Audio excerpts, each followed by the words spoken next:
তিনজন ব্যক্তি ছিল, একজন কুষ্ঠরোগী, একজন টাকমাথাওয়ালা আর একজন অন্ধ।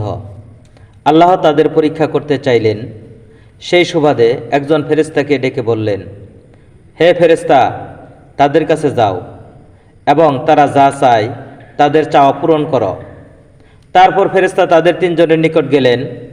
প্রথমে কুষ্ঠরোগীকে জিজ্ঞেস করলেন, তুমি কি চাও? তোমার চাওয়া পূরণ করা হবে। কুষ্ঠরোগী বলল, আমি ভালো চামড়া আর লোকের ঘৃণা থেকে মুক্তি চাই। তখন ফেরেশতা আল্লাহ তাআলার কাছে দোয়া করলেন।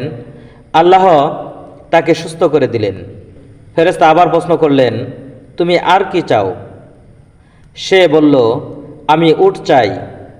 ফেরেশতা তাকে সঙ্গে সঙ্গে একটি উটনি দিয়ে দিলেন। তারপর ফেরেশতা সেখান থেকে চলে এলেন টাক মাথাওয়ালা লোকটির কাছে এবং লোকটিকে উদ্দেশ্য করে বললেন, তুমি কি চাও? তোমার চাওয়া আজকে পূরণ করা হবে।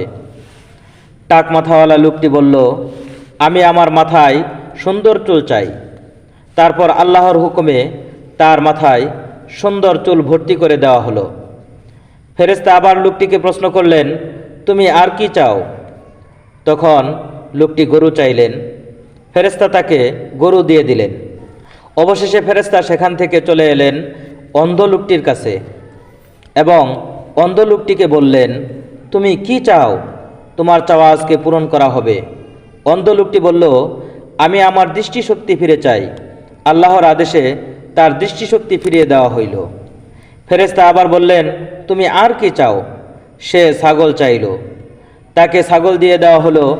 এভাবে ফেরেশতা তিনজন ব্যক্তিরই মনের ইচ্ছাকে পূরণ করে দিলেন। তারপর কয়েক বছর কেটে গেল। এই কয়েক বছরের মধ্যেই তারা সকলেই ধনী হয়ে গেল। একদিন আল্লাহ তাআলা আবার ফেরেশতাকে ডেকে আদেশ করলেন, তুমি এবার গরিব সেজে ওই তিনজন ব্যক্তির কাছে যাও এবং তাদের কাছে উট, গরু, ছাগল চাও। দেখো ওই তিনজন ব্যক্তির মধ্যে কে তোমাকে দান করে এবং কে তোমার সাথে কেমন ব্যবহার করে। আদেশ মতে সে ফেরেশতা গরিব সেজে আবার সেই তিনজন ব্যক্তির কাছে গেলেন। এবার সে প্রথমে চলে যায় কুষ্ঠরোগীর কাছে এবং খুব বিনয়ের সুরে বলেন, আমাকে আপনার উটগুলোর মধ্যে থেকে একটি উট দান করুন।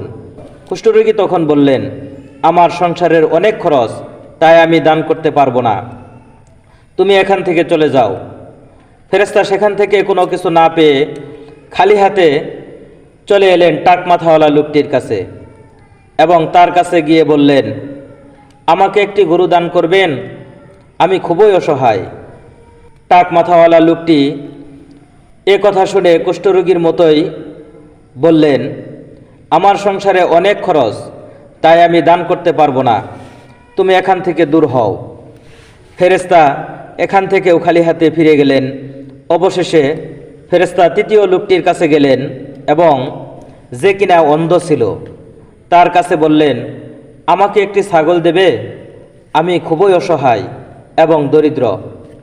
অন্ধ বলল, এইসব তো আল্লাহই দিয়েছেন, যা খুশি তুমি নিয়ে যেতে পারো। ফেরেশতা তখন তার নিজস্ব রূপ ধারণ করে অন্ধ লোকটিকে বললেন, আল্লাহ তোমাদের পরীক্ষা করছেন, তুমি অন্ধ ব্যক্তি, তুমি সফল হয়েছ আর বাকিরা ব্যর্থ হয়েছে।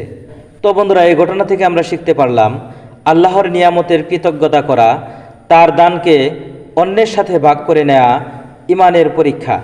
আল্লাহ তাআলা আমাদের সকলকে এই ইমানি পরীক্ষায় উত্তীর্ণ হওয়ার জন্য তৌফিক দান করুন। সকলেই বলি আমিন।